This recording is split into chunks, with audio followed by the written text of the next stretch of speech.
Hermanos, hemos visto durante toda la carta de los Hebreos que desde los tiempos del Antiguo Testamento el pueblo de Dios tenía un entendimiento muy claro de cómo acercarse a Dios, y era por medio de los sacrificios.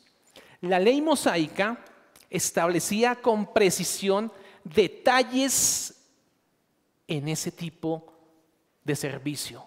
Ofrecía unos detalles muy minuciosos en esos cultos. Los animales eran ofrecidos. Había un derramamiento de la sangre, era rociada sobre el altar, pero aquí hay un detalle muy importante que nos va a ayudar a entender el estudio de hoy. Y el detalle es que una vez rociada la sangre, el sacerdote empuñaba el incienso, lo hacía quemar, y ese olor agradable era un olor agradable delante del Señor. ¿Qué era todo esto? Era una sombra profética de lo que Cristo iba a cumplir perfectamente. Un sacrificio, y después del sacrificio, un incienso que iba a subir como olor grato delante de Dios. En el nuevo pacto no ofrecemos toros, no ofrecemos corderos, no acudimos a un altar físico. Sin embargo, el principio todavía se mantiene. ¿Y cuál es el principio? Que Dios sigue llamando a su pueblo a ofrecer sacrificios. Dios llama a su pueblo a ofrecer sacrificios. El sacrificio cristiano hoy es un sacrificio espiritual que viene de un corazón que ha sido redimido por Cristo por medio de su obra en la cruz, y por medio de Él todos los sacrificios de su pueblo son aceptables porque vienen cubiertos con la sangre del Cordero. Entonces, este pasaje de Hebreos 13, versículos 15 al 16, va a presentar dos tipos de sacrificios. Si vemos, la primera palabra que usa aquí el autor es así que. Aquí está conectando todo lo que habíamos visto previamente. ¿Qué habíamos visto? Salir fuera del campamento. Y explicamos que hacía una referencia a que habíamos sido santificados por la sangre del Cordero fuera del campamento, y que debemos también como pueblo salir fuera con Jesús. Y luego también hablamos del altar, el altar vivo. Tenemos un altar. Cristo mismo es nuestro altar. Así que, hermanos, somos llamados a ofrecer sacrificios aceptables delante de Dios. No en el templo físico, sino en nuestra vida diaria. Este es un llamado que exhorta al Señor a su iglesia, y es una oportunidad que tenemos para participar por medio de Cristo en la adoración a Dios. En este estudio vamos a ver dos grandes puntos. El primero, el sacrificio de alabanza. Vamos a ver qué significa alabanza como sacrificio. Si usted se da cuenta, el autor no dice ofrezcan alabanzas, no, dice sacrificio de alabanza. Vamos a ver por qué debe ser continuo, porque tiene que ser a través de Cristo, aunque ya dimos una idea muy importante. Y vamos a finalizar con cómo se relaciona con el corazón regenerado y la obra redentora de Cristo. En el segundo punto vamos a ver el sacrificio de servir al prójimo. Ahí vamos a ver qué implica hacer bien, qué implica compartir con los hermanos. Luego veremos cómo el servicio a los demás, el servir a los demás es parte de la adoración a Dios. El que usted le sirva al otro, le sirva a su hermano, es parte de su adoración que hace a Dios. Y finalizaremos, si el tiempo lo da, con por qué estos actos son considerados por Dios como sacrificios agradables. ¿Por qué actuar de esta manera es grato delante de Dios? Vamos entonces, mis hermanos, con el primer punto, el sacrificio de alabanza. Vaya al texto base. Tenemos Hebreos capítulo 13, versículo 15, dice así: así que ofrezcamos siempre a Dios por medio de Él sacrificio de alabanza, es decir, fruto de labios que confiesan su nombre. En una de las predicaciones del pastor Charles Spurgeon dijo lo siguiente, abro comillas: cuando el corazón se duele por el pecado, Dios se agrada más que cuando el hacha derrama la sangre del becerro. Un corazón quebrantado es un corazón fragante para Dios. Nunca ha despreciado Dios a un penitente, humilde y lloroso. Fin de la cita. Hermanos, bajo el nuevo pacto, el sacrificio que Dios espera de su pueblo no es con ritos. Estos judíos se les estaba dando un entendimiento diferente. Tenían muy en mente el sacrificio judío. Aquí este pastor les está diciendo no. Aquí lo que el Señor quiere es un sacrificio del corazón, redimido. Pero exhorta al pueblo a no ofrecerlo de vez en vez. Si usted se da cuenta, el texto dice, ofrezcamos siempre un sacrificio de alabanza que se debe ofrecer de manera constante, de manera permanente, lo que indica que la adoración no debe depender de un lugar físico. Los estaba sacando del templo, del lugar físico, del lugar con los sacerdotes, y les estaba diciendo, no, ya no es en un lugar físico, es constante, es permanente, es en su vida diaria. Permanentemente usted debe ofrecer sacrificios de alabanza a Dios de manera continua, espontánea. Busquemos el Salmo 34, versículo 1. Salmo 34, versículo 1. Aquí también nos habla el salmista sobre este principio de hacerlo de manera permanente. La alabanza es constante. Dice así el Salmo 34, versículo 1. Bendeciré a Jehová en todo tiempo. Su alabanza estará de continuo en mi boca. La alabanza es constante, es permanente. El creyente permanentemente confiesa con su boca los beneficios que ha recibido por la bondad y gracia y misericordia de Dios que ha tenido para con ese creyente. Pero esta alabanza no se presenta sola. El sacrificio espiritual del creyente comienza primero con un corazón quebrantado. Primero viene el quebrantamiento del corazón de la persona, y luego de que ha sido quebrantado, es como que se mató al animal, que es la primera parte, el sacrificio.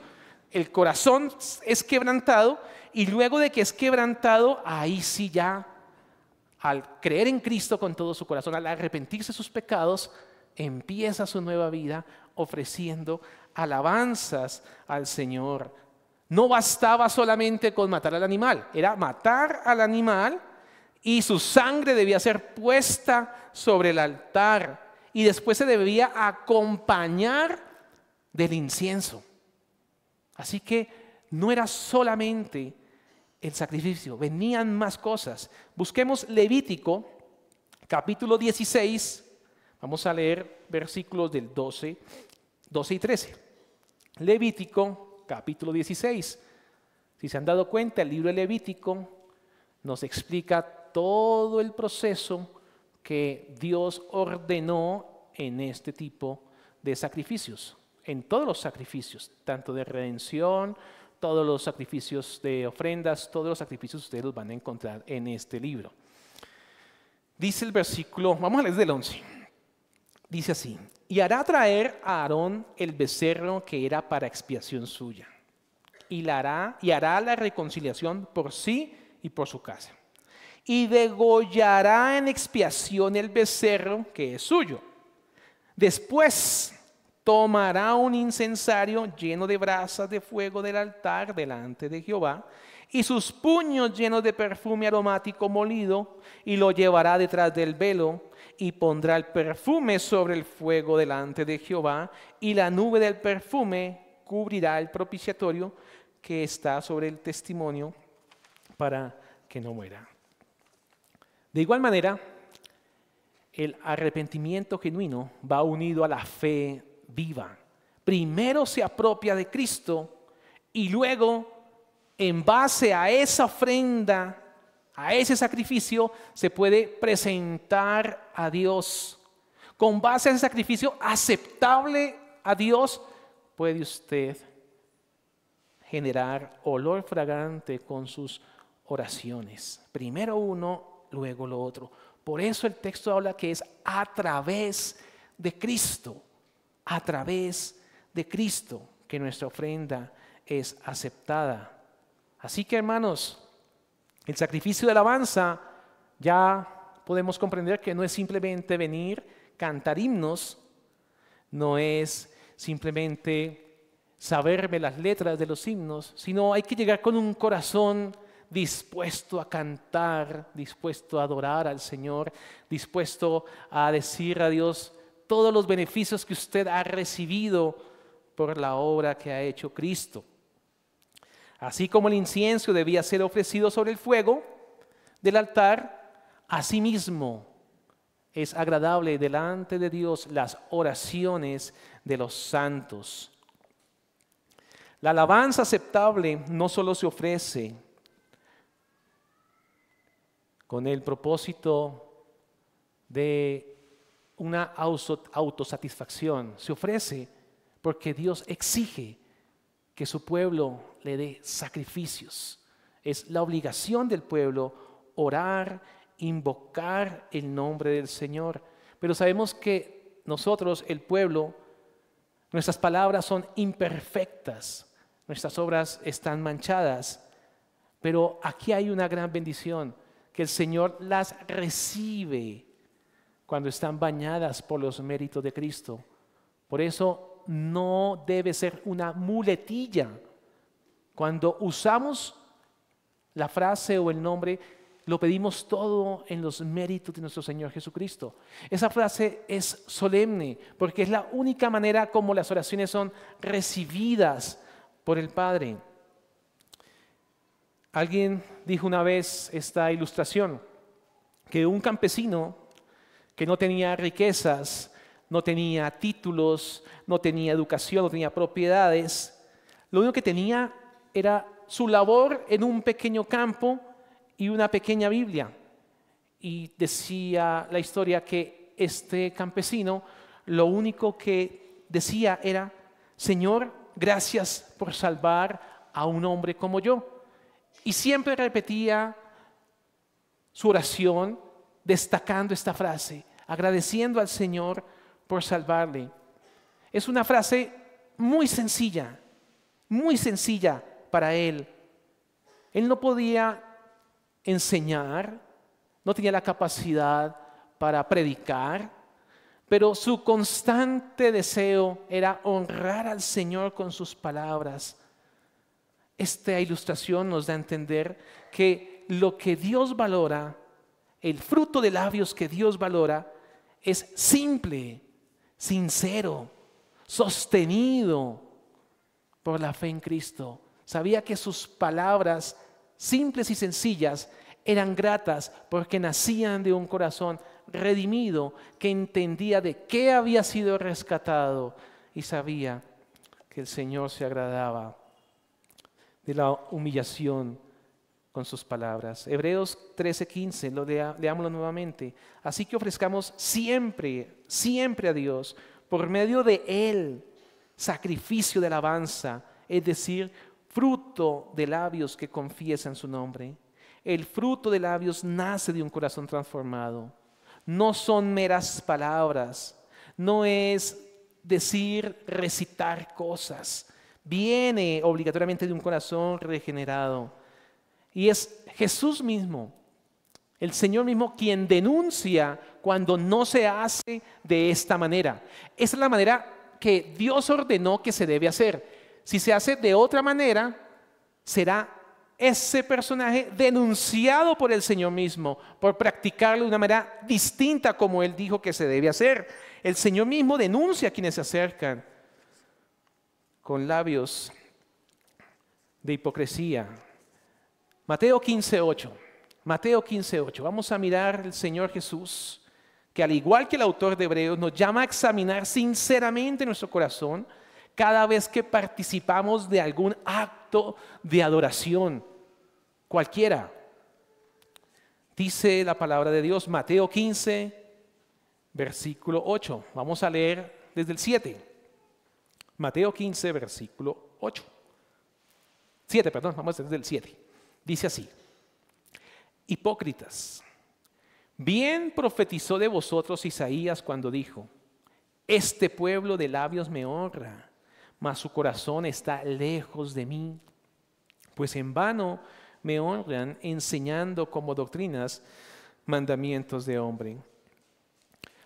Así que, hermanos, sí, participamos de cualquier acto de adoración, sea que usted esté orando, sea que usted esté cantando un himno, sea que usted esté leyendo las Escrituras en la lectura pública, sea que esté meditando al escuchar, al estar sentado y escuchando, sea lo que usted esté haciendo, preparándose para la Santa Cena, el Señor Jesús nos pide, y el Espíritu Santo nos pide por medio de este pastor que escribió la carta de Hebreos, inspirada por el Señor, que lo hagamos con un corazón dispuesto a dar sacrificios.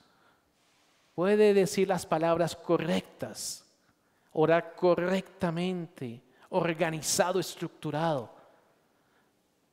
Pero si no hay un corazón involucrado, no hay fruto de labios, el fruto de labios que exige las Escrituras.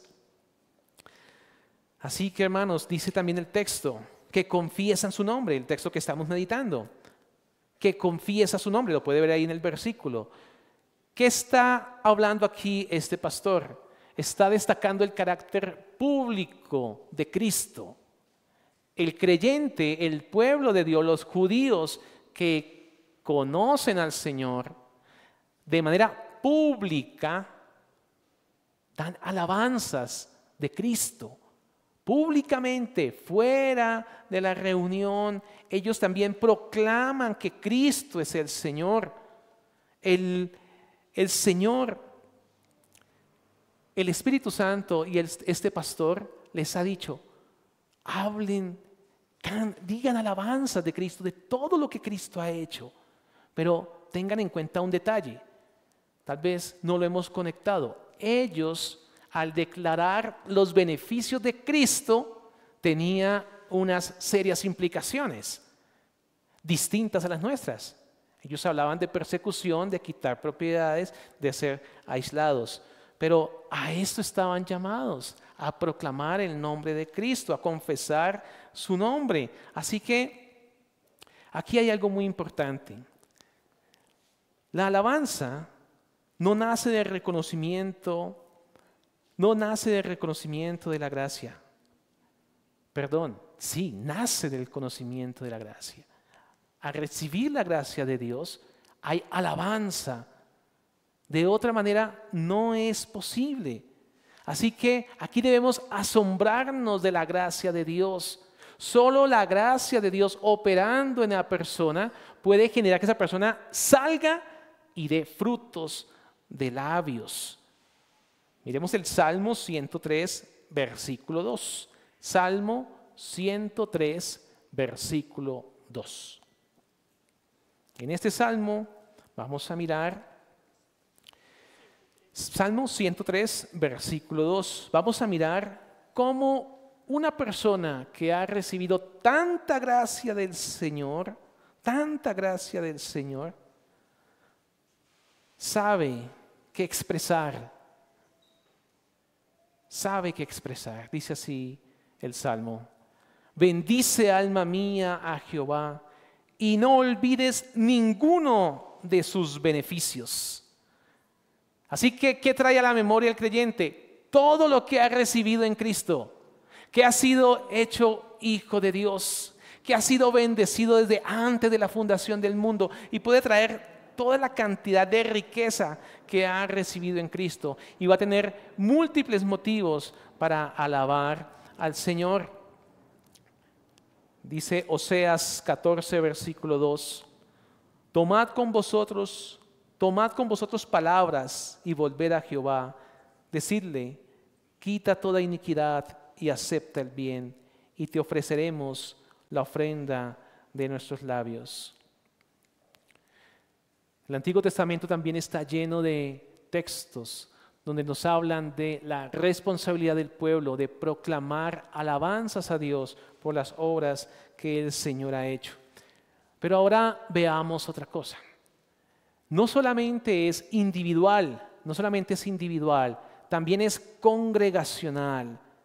El Señor llama a que toda su iglesia se reúna y proclame alabanzas al Señor. El Señor nos dice que somos sacerdotes. En 1 de Pedro 2:5, que lo hemos leído varias veces, el Señor nos llama sacerdotes. Somos las piedras vivas reunidas en su día para proclamar alabanza. La adoración colectiva edifica a los santos y glorifica a Dios.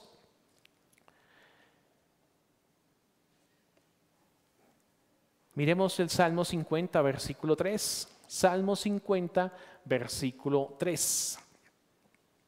Dice así: el que sacrifica alabanza me honrará. El que sacrifica alabanza me honrará. Vemos el principio del sacrificio. Salmo 50, 23. Así que esto debe ser un motivo de aliento para los creyentes.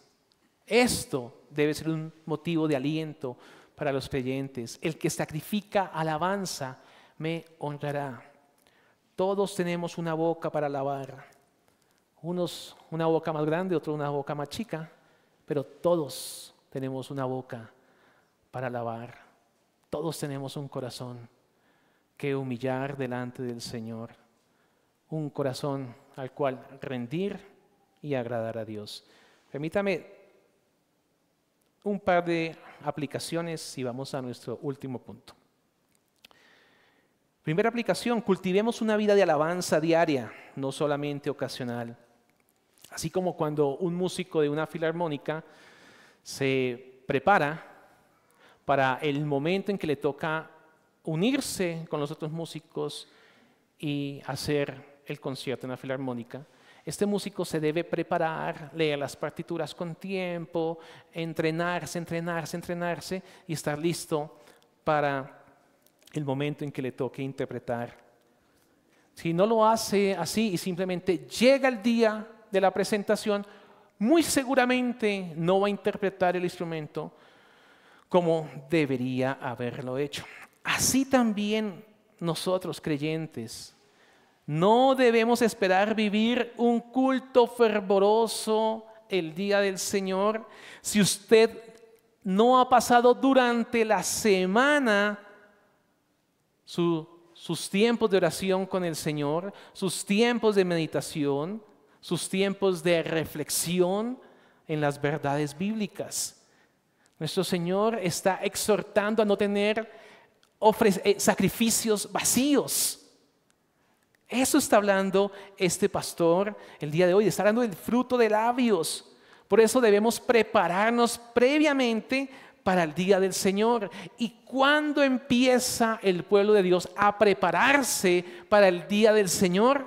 Comienza un día, comienza el día lunes. Comienza el lunes. Hoy termina el día del Señor y mañana empieza mi preparación para el siguiente día del Señor. Para que cuando llegue el domingo, usted ya viene enfocado y habrá sacrificios, no de manera improvisada como cuando el músico llega sin haberse preparado, sino llega ese creyente habiéndose preparado durante la semana para ofrecer el sacrificio que Dios llama a ofrecer. La segunda aplicación es un llamado a los padres de familia, a los creyentes. Así que debemos involucrar a nuestra familia, a los que conviven con nosotros, a prepararnos durante la semana, tal vez con nuestras oraciones familiares, charlas en la mesa mientras el desayuno, el almuerzo, hablando de Cristo, hablando de su obra Y eso ayuda a preparar a los niños para el día del Señor. Vamos a nuestro segundo punto. El sacrificio de servir al prójimo. El sacrificio de servir al prójimo. Dice así el versículo 16. Y de hacer bien y de la ayuda mutua, no os olvidéis, porque de tales sacrificios se agrada Dios. Dios se agrada de esos sacrificios. Esos creyentes judíos, no solamente cada uno enfrentaba su duelo personal, su dificultad por toda la situación que estaban viviendo, sino que también sabían que sus demás compañeros de milicia en la fe también estaban padeciendo. Y ellos, a pesar de que no tenían muchas cosas porque o les habían sido quitadas o habían sido perseguidos, aquí se les está animando que aún en esa condición tan difícil deben compartir con su hermano, deben ayudar a su hermano. A eso los estaba llamando este pastor. El estado natural de nosotros, los seres humanos, está inclinado al egoísmo. Solamente pensar en nosotros, solamente lo que todo el tiempo para mí, en su gran mayoría. Y para los hermanos o para la iglesia, algo muy corto, algo muy pequeño, algo muy puntual. Entonces, aquí nos está llamando es a que luchemos contra esa tendencia arraigada, porque aún después de conocer al Señor, seguimos luchando contra estas cosas. Batallemos contra ese tipo de egoísmo. Pero ¿cuál es la única manera de vencer sobre ese tipo de egoísmo? La única solución es la rendición profunda al Señor, a la meditación de su palabra, a la dirección de su Espíritu. Solamente de esa manera vamos a poder obedecer y atender este mandato de ofrecer sacrificio a Cristo, ayudando al hermano, porque son sacrificios que se hacen para el Señor, lo dice la Escritura, dice así. Y de hacer bien y de la ayuda mutua no os olvidéis, porque de tales sacrificios se agrada a Dios. Dice, no os olvidéis. ¿Por qué recarga que no se olvide? Pues si recalca que no lo olvidéis, es porque tendemos a olvidarlo, tendemos a no pensar en el hermano que sufre, en el que pasa necesidad. Entonces, esta tarea no es una tarea exclusivamente ni de los pastores ni de los diáconos. Claro, los diáconos tienen dentro de la estructura de la iglesia una función particular, pero no es exclusivamente los diáconos. Aquí está hablando de los creyentes. Toda la iglesia está obligada a atender, ayudar al hermano, ayudar a los hermanos. Dice Efesios 2:10, porque somos hechura suya, creados en Cristo Jesús para buenas obras, las cuales Dios preparó de antemano para que anduviésemos en ellas. Y dice el apóstol Pablo, porque vosotros, hermanos, a libertad fuisteis llamados. Y más adelante dice, servíos por amor los unos a los otros. Así que la exhortación está clara: hacer bien, compartir con los hermanos, ayudar al hermano. Hoy no sufrimos las persecuciones que sufrían estos hermanos del primer siglo, pero seguimos viviendo en un mundo hostil, lleno de necesidades, lleno de sufrimiento, lleno de dolor. Hermanos con soledad, con enfermedades, con crisis económicas, con distintas batallas, distintas luchas. La iglesia sigue siendo un cuerpo y sigue con la responsabilidad de ayudarnos los unos a los otros. Cuán lamentable es cuando un hermano de nuestra iglesia o una hermana se enferma. Pero cuán valioso es cuando el cuerpo de Cristo se moviliza y un hermano lo llama, otro hermano o otros les manda mensajes, otros hermanos lo visitan, otros hermanos que no lo llaman, no lo visitan, pero sacan tiempo constante para orar por él, para orar por ella. el cuerpo se empieza a movilizar. El cuerpo empieza a movilizar. Y el hermano cuando llega acá, llega agradecido, dando alabanzas al Señor, porque a la iglesia moverse, no vieron la iglesia, vieron la mano del Señor ayudando a ese hermano. Así que, hermanos, cuando alguien propone una petición urgente de oración, espero que usted no sea el que chulito arriba y cambió el WhatsApp, siguiente mensaje. Espero que usted sea el de chulito arriba, saca el tiempo, presenta esa petición con todo su corazón delante del Señor. Estas verdades nos desafían a vivir una fe activa como iglesia, iglesia viva. Son acciones concretas. Dios recompensa todo sacrificio hecho. Y no lo digo yo, lo dice la palabra de Dios. Dice así la palabra: porque Dios no es injusto para olvidar vuestra obra y el trabajo de amor que habéis mostrado hacia su nombre, habiendo servido a los santos y sirviéndoles aún. En Hebreos 6:10. El sacrificio de servicio honra el carácter de Dios. El llamado a hacer el bien refleja el carácter de Dios. Estamos llamados a ser imitadores de Dios como hijos amados. Todos, con esto finalizo, todos debemos fomentar una cultura de generosidad, enseñando que cada miembro es responsable de participar en el bienestar del cuerpo. Un mismo espíritu, todos unidos. No todos sabrán a quién ayudar directamente. Tal vez usted no sabe a quién le puede ayudar. Pero si usted tiene el deseo de ayudar, puede canalizar esa ayuda por medio de los diáconos. Ellos actúan como las manos visibles de la iglesia. Y ellos sí saben, tal vez con más cercanía, qué hermanos tienen ciertas necesidades. Así que tenemos un gran reto por delante y sepamos que ejecutándolo, estos sacrificios, honramos a Dios. Este enfoque va a fortalecer nuestra iglesia y nos va a movilizar a un servicio más eficaz y más bíblico. Oremos, mis hermanos. Padre Celestial, te damos gracias por tu santa palabra. Gracias por la exhortación que tú nos traes a través de este pastor. Gracias, Señor, porque tu palabra trasciende los tiempos. Tu palabra trasciende las edades.